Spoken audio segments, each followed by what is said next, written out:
अस्सलाम वालेकुम dear friends. Start करते हैं आज का लेक्चर नंबर 6 पार्ट नंबर 1।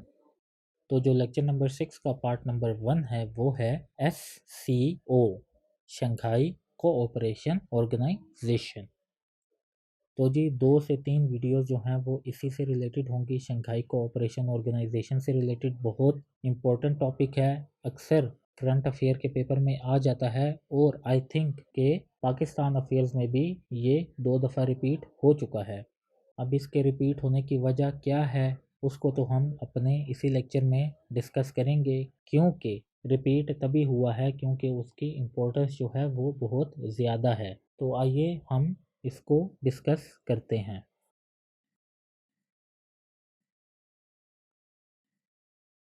तो स्टार्ट करते हैं इंट्रोडक्शन से।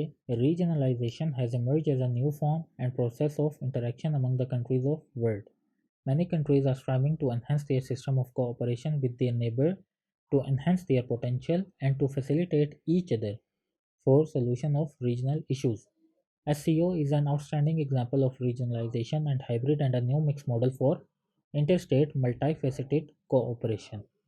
तो जी इंट्रोडक्शन में मैंने एसईओ के बारे में तो कुछ भी नहीं बताया, फ़िलहाल आपको रीजनलाइजेशन के बारे में ही बताया है। तो आपने एक चीज़ याद रखनी है कि अपना जो टॉपिक है उसको कभी भी डायरेक्टली हिट नहीं करना। मींस कि अगर एसईओ से कुछ आ जाता है या यूनाइटेड नेशन से कुछ आ जाता है तो आपने इस तरह के जो टॉपिक्स हैं या कोई भी अपना जो टॉपिक है उसको डायरेक्टली हिट नहीं करना। उससे रिलेटेड एक दो लाइन में आपने उसके बारे में जो जनरलाइज्ड इंफॉर्मेशन है वो देनी होती है। देन आगे वाली जो नेक्स्ट लाइंस होते हैं उसमें आप फिर स्पेसिफिक होते चले जाते हैं। तो एसईओ जो है वो रीजनलाइजेशन की एक प्राइम एग्जांपल है। रीजनलाइजेशन की और भी बहुत सारे एग्जांपल हैं। अगर एसईओ को हम देखते हैं रीजनलाइजेशन के लिए कि ये एक बेहतरीन एग्जांपल है, तो जो यूरोपियन यूनियन है वो एसईओ से भी बेहतरीन रीजनलाइजेशन की एग्जांपल है। बट अभी हमारा जो फोकस है वो एससीओ है। हम देखेंगे कि ये किस तरह इम्पैक्ट जो है वो क्रिएट करेगी, ना सिर्फ रीजनल इश्यूज़ पर बल्कि ग्लोबल इश्यूज़ पर भी इन द फ्यूचर। तो सबसे बड़ी बात ये है कि रीजनलाइजेशन की ज़रूरत क्यों पड़ी, जबकि हमारे पास एक ग्लोबल जो ऑर्डर है, मींस के जो ग्लोबलाइजेशन का कंसेप्ट है वो है। जैसा कि हम आईएमएफ देखते हैं, वर्ल्ड बैंक है और सबसे बड़ी जो एग्जांपल है वो यूनाइटेड नेशन है। मींस के ग्लोबलाइजेशन है तो हमें फिर क्यों रीजनलाइजेशन की ज़रूरत पड़ी। तो ये बहुत इंपॉर्टेंट क्वेश्चन है, तो इसी को हम आंसर करते हैं। इसकी ज़रूरत क्यों पड़ी, क्योंकि आपने देखा कि जो ग्लोबल ऑर्गेनाइजेशंस हैं वहाँ पर जो चंद कंट्रीज़ हैं उन्हीं का इन्फ्लुएंस है। तो जब चंद कंट्री का इन्फ्लुएंस है वहाँ पर, तो वो लोग जो हैं मोस्टली जो स्टेप्स होते हैं, जो एक्शंस होते हैं, वो अपने इंटरेस्ट के मुताबिक ही लेते हैं। अगर आप एग्जांपल देखें, यूएस को ज़रूरत थी अफ़गानिस्तान पर इन्वेजन की, यूएस को ज़रूरत थी मिडल ईस्ट पर इन्वेजन की, तो उसने बड़े आसानी से इनको इन्वेड कर लिया और उसको पूछने वाला भी कोई नहीं था, क्योंकि उसी के अपने जो हामी लोग थे वो वहाँ थे। और जो छोटी नेशंस हैं फिर ग्लोबलाइजेशन में अपनी जो वॉइसेस हैं वो लूज़ कर देती हैं। तो जब रीजनलाइजेशन की बात आती है तो हर स्टेट को मौका मिलता है कि वो अपने जो इंटरेस्ट के मुताबिक स्टेप्स ले सके और अपनी जो वॉइसेस हैं उस पर स्टैंड ले सके। और क्योंकि जो ग्लोबलाइजेशन का कंसेप्ट है वो आहिस्ता आहिस्ता अगर आप देखें तो वो ख़त्म होता भी चला जा रहा है। अभी मैं उसकी एक्सप्लेनेशन नहीं दूंगा, ना कोई एग्जांपल दूंगा, क्योंकि जो हमारा आने वाला टॉपिक है एससीओ के बाद, आई थिंक 3-4 लेक्चर्स के बाद, वो पूरा ही ग्लोबलाइजेशन पर होगा, जिसमें मैं आपको डिटेल से बताऊंगा कि किस तरह जो ग्लोबल ऑर्डर है वो रिट्रीट हो रहा है और जो रीजनल अलाइनमेंट्स हैं या जो रीजनलाइजेशन है वो और इमर्ज हो रही हैं। तो एक एग्जांपल तो मैंने आपको दे दी कि जो रीजनलाइजेशन है उसकी इम्पोर्टेंस क्यों है, क्योंकि जो ग्लोबल ऑर्डर है, जो ग्लोबलाइजेशन है वो रिट्रीट हो रहा है। और जो ग्लोबल ऑर्डर होता है उसमें चंद स्टेट्स की जो हैं वो इंटरफेरेंस होती है, उसकी इन्फ्लुएंस होती हैं, और वो जो भी स्टेप्स लेते हैं वो अपने इंटरेस्ट के मुताबिक ही स्टेप्स लेते हैं। बट रीजनलाइजेशन में ऐसा नहीं होता। रीजनलाइजेशन में कुछ ही कंट्रीज़ होते हैं। आप एससीओ के एग्जांपल देख लें, मेन जो कंट्रीज़ हैं वो 8-10 ही हैं। तो हर किसी को बारी बारी मौका मिलता है अपने इंटरेस्ट जो है वो सिक्योर करने का, या जो अपने इश्यूज़ हैं उनको ज़्यादा बेहतरीन तरीके से परसू करने का। और साथ ही साथ क्योंकि तमाम जो स्टेट्स जो हैं वो एक साथ ही होती हैं, तमाम के जो बॉर्डर्स हैं वो एक दूसरे से मिले हुए होते हैं, एक ही रीजन में रहती हैं। तो जब तमाम जो कंट्रीज़ हैं वो एक ही रीजन में रहते हैं तो उन लोगों के इश्यूज़, इंटरेस्ट, चैलेंजेस वो तकरीबन जो हैं वो सेम ही होते हैं। अगर हम साउथ एशिया की बात करें तो यहाँ पर जो सबसे बड़ा मसला है वो अंडर डेवलप है, क्योंकि तमाम जो स्टेट्स हैं वो डेवलपिंग स्टेट्स हैं। तो तमाम ने ग्रो करना है, तमाम ने पॉवर्टी को जो है वो एलिमिनेट करना है, तमाम ने एजुकेशन पे फोकस करना है, तमाम ने अभी टेक्नोलॉजी वाइज जो है वो ग्रो करना है। मींस के जो एक रीजन में स्टेट्स आती हैं उनके इश्यूज और जो चैलेंजेस होते हैं वो सेम ही होते हैं।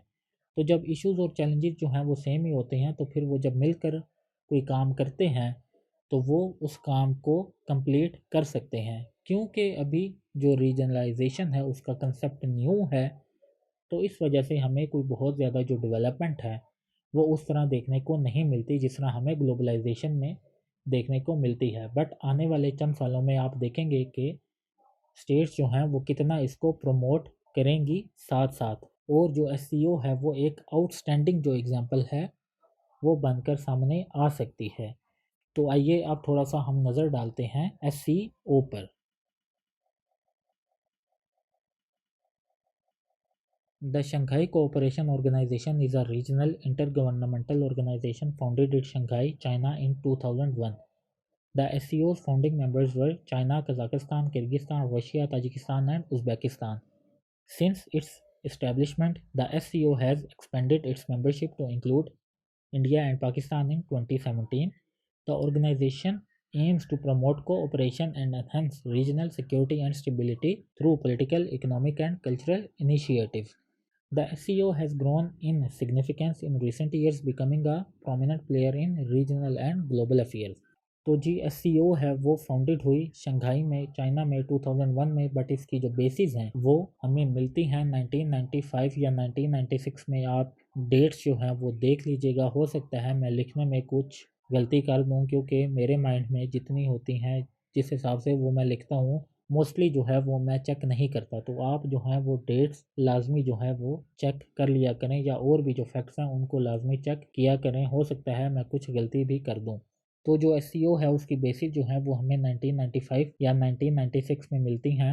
आई थिंक कि 1996 में ही है, और उसका जो नाम था वो शंघाई 5 था। बट इसको 2001 में जो है वो दोबारा फाउंडेड किया गया बाय दीज 6 कंट्रीज़, जो कि हैं China, Kazakhstan, Kyrgyzstan, Russia, Tajikistan and Uzbekistan. तो जब से ये इस्टेब्लिश हुआ है तो इसने अपनी जो मेंबरशिप है उसको एक्सपेंड करना शुरू किया है, जिसमें जो दो और मेजर पावर्स हैं इंडिया और पाकिस्तान वो भी इसका हिस्सा बन गई हैं। तो ये जो ऑर्गेनाइजेशन है इसका जो मेन पर्पस है वो यही है कि जो रीजनल सिक्योरिटी और स्टेबिलिटी है उसको हमने स्टेबल करना है, मेंटेन करना है through political, economical and cultural initiatives. तो जो एस है वो रिसेंट ईयर्स में बहुत ज़्यादा ग्रो हुई है और एक डोमिनेंट और प्रोमिनेंट प्लेयर बन के उभरी है, ना सिर्फ रीजनल अफेयर्स में बल्कि ग्लोबल अफेयर्स में भी। तो जी फाउंड हुई 2001 में, और जो इंडिया और पाकिस्तान है उन्होंने 2017 में मेंबरशिप जो है वो ली।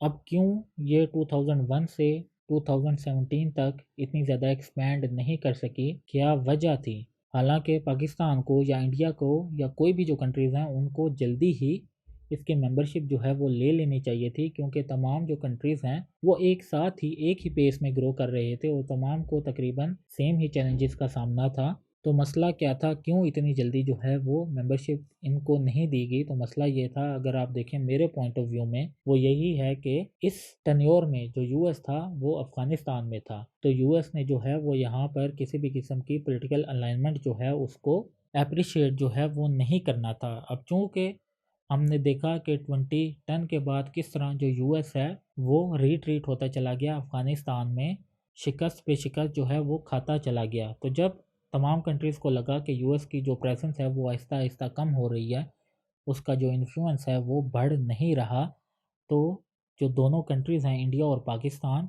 इन्होंने फिर मेंबरशिप जो है वो ले ली एस की।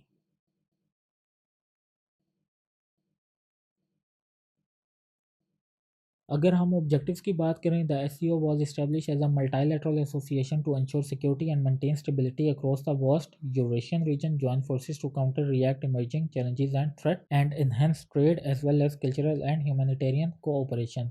The SCO's primary objective include combating terrorism, separatism, and extremism, as well as promoting economics and cultural cooperation among its member states.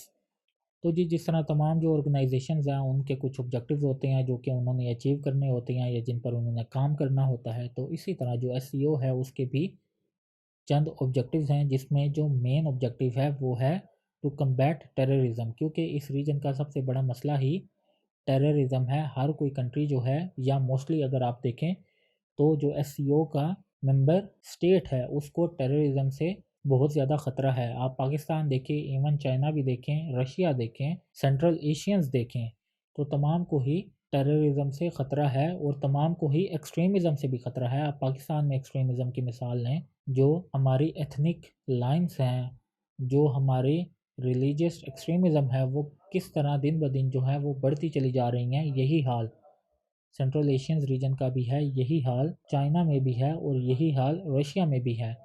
तो जो मेन ऑब्जेक्टिव है वो एससीओ का वो यही है कि जो ये रीजन है उसमें जो एक्सट्रीमिज़म है और जो टेररिज्म है उसको एलिमिनेट करना है और प्रमोट करना है economic and cultural cooperation among its member states.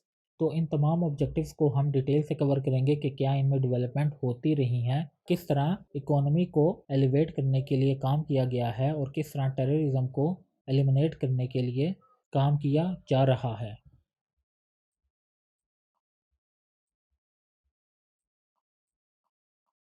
अगर हम करंट स्टेटस की बात करें तो जो लास्ट समिट हुई जो कि 22nd समिट थी वो समरकंद में हुई 2022 में. तो उसके जो मैं मेजर पॉइंट्स हैं वही आपके साथ शेयर करूंगा. जो मेन एजेंडा था उन मीटिंग का वो ये था कि China's expanding national security narrative. तो आई थिंक जो शी जिनपिंग थे उन्होंने बात की थी to expand their national security narrative, और उसके साथ साथ जो ईरान टर्की है उनको भी इंक्लूड करने की बात की गई एससीओ में. और साथ ही साथ जो हमें एक वाज़ेह ब्लॉक जो है वो बनता नज़र आता है ईरान टर्की चाइना रशिया का, जिस पे बहुत सारी बातें हुई. तो उस ब्लॉक को उन्होंने अपनी स्पीच में इस तरह वाज़ेह किया कि जो वेस्टर्न अलायंसेस हैं उनको ये बताने की कोशिश की गई कि हम जो हैं वो अपने जो टाइज हैं वो सिर्फ इस वजह से स्ट्रेंथन नहीं कर रहे कि उससे वेस्ट का जो अलायंस है उसको डीरेल करने की हम कोशिश कर रहे हैं, बल्कि हम जो हैं वो अपनी जो इकोनॉमिक वल्नरेबिलिटीज़ हैं उनको टैकल करने की कोशिश करेंगे थ्रू एससीओ प्लेटफॉर्म. देन जो थर्ड पॉइंट था वो ये था कि हमने इस रीजन को इकोनॉमिकली डाइवर्स करना है, इसमें इकोनॉमिक के नए मौके जो हैं वो पैदा करने हैं through infrastructure development and trade. जिसकी सबसे बड़ी एग्जांपल जो है वो BRI है, CPEC है, या चाइना जो है वो चाह बहार में जो ईरान में है वो पोर्ट एक बनाने की कोशिश कर रहा है. देन श्रीलंका में उसने बहुत बड़ी डेवलपमेंट जो है वो की हुई है. तो उनकी जो 22nd समिट की स्पीच थी उनमें ये मेजर पॉइंट्स जो हैं वो रखे गए थे. और ये जो तमाम चीज़ें हैं, ये जो तमाम पॉइंट्स हैं, ये डिनोट करते हैं कि चाइना जो है वो एक्सपैंड कर रहा है नेशनल सिक्योरिटी का जो उसका नैरेटिव है उसको. तो इन मेन पॉइंट्स को उन्होंने परसू करना है अपने आने वाले सालों में.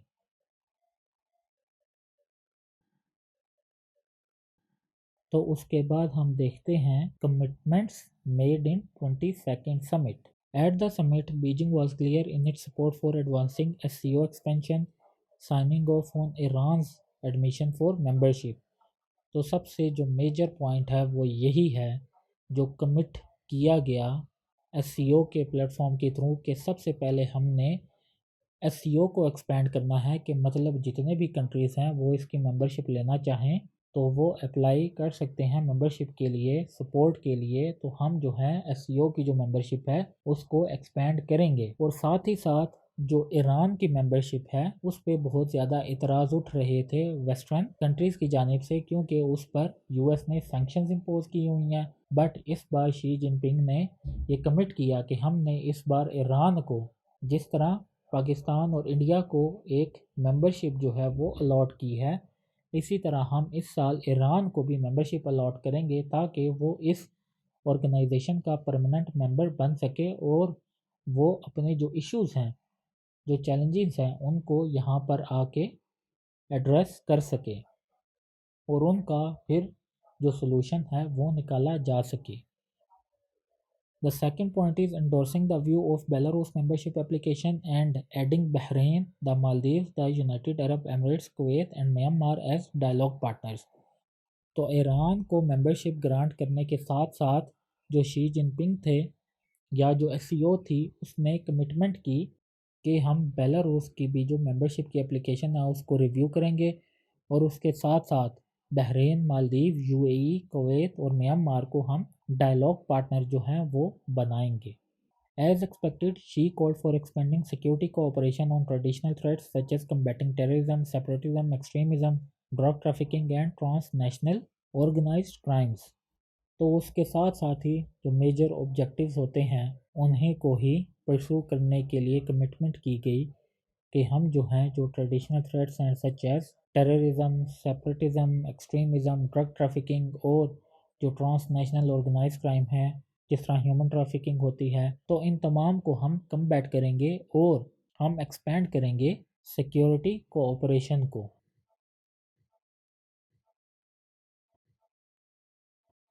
China commit to train 2,000 law enforcement personnel for SCO member states in the next 5 years to enhance capacity building for law enforcement of SCO member states। तो चाइना ने जी कमिट किया कि वो ट्रेन करेगा 2000 लॉ एनफोर्समेंट पर्सनल को, ताकि जो traditional threats हैं उनको ये फोर्सेस जो हैं वो कम्बैट कर सकें। तो अब आपको थोड़ा सा आइडिया हो रहा है कि कितना डीप जो है ये एससीओ को लेके जाना चाह रहे हैं। इनका पहला जो पर्पस था एससीओ का वो यही था कि हम जो है इकोनॉमिकली और कल्चरली जो है वो डाइवर्सिफाई करेंगे, बट अब ये एक किस्म की यूरेशियन नेटो को जो है वो क्रिएट करने जा रहे हैं। मींस हो सकता है कि ये हर कंट्री से कुछ ना कुछ जो सिक्योरिटी के लोग हैं उनको लें और रीजन में जो है वो डिप्लॉय करें ताकि वो टेररिज्म या और जो दूसरी एक्सट्रीमिस्ट ऑर्गेनाइजेशंस हैं या किसी भी किस्म के जो भी चैलेंजेस हैं, जो भी किसी किस्म के ट्रेडिशनल थ्रेट्स हैं, उनको ये टैकल कर सकें जो फोर्सेस को ये ट्रेन करेंगे।